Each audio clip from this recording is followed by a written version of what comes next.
Well, thank you, Mr. Speaker and members of the House. I'm honored to stand before you this morning to recognize one of Cartersville, Georgia's favorite sons, Justice Robert Benham, and he's joined here today with his wife, Miss Nell. We are also honored to be joined by Court of Appeals Judge Christian Coomer, who is with us, our Bartow County Legislative Delegation, and others from this House who have also worked with Justice Benham through the years. Justice Benham is currently the longest-serving member of the Georgia Supreme Court. In 1984, he became the first African-American in Georgia to be appointed to the Court of Appeals by another favorite son of Cartersville, Governor Joe Frank Harris. Justice Benham went on to win statewide election that same year. Last May, Jim Galloway with the Atlanta Journal-Constitution did a wonderful job highlighting that 1984 election. The historic election and all that encompassed it was truly remarkable. Later in 1989, Governor Harris appointed Justice Benham to the Supreme Court, where he became the first African American to serve there as well. Now, I could stand up here and say many things about this great man. And on Saturday, I asked Joe Frank if he had any thoughts about your long and distinguished career.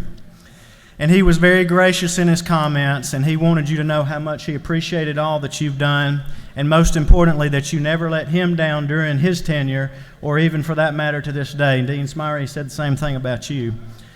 On many occasions on my way home, I drive by Justice Benham's house, and inevitably I'll see him working in his yard or cutting his grass. I've always been told not to trust a man that doesn't cut his own grass, and Justice Benham, I cut my grass too, and that's something I enjoy as well.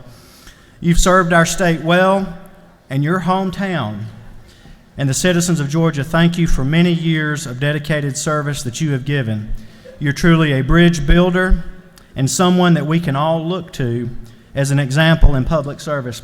And I pray that God would continue to bless you in the days that are ahead as you enjoy your retirement.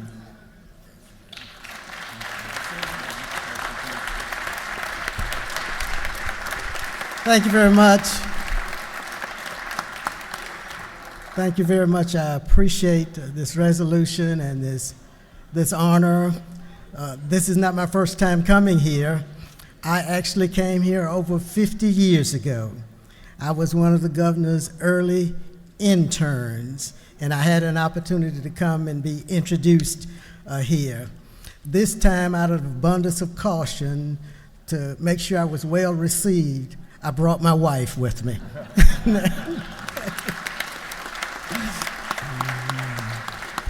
I understood that I was not her first choice, but I have worked to earn my keep.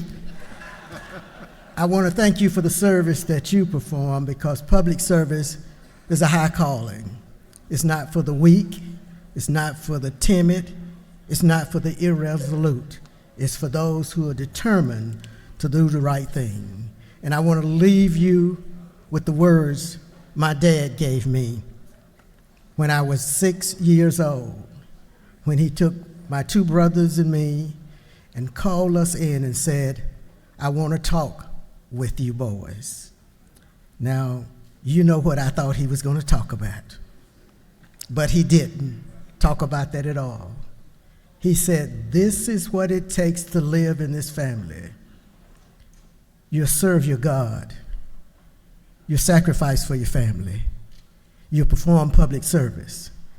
And if called upon, lay down your life for your country." That's all he had to say. Thank you very much.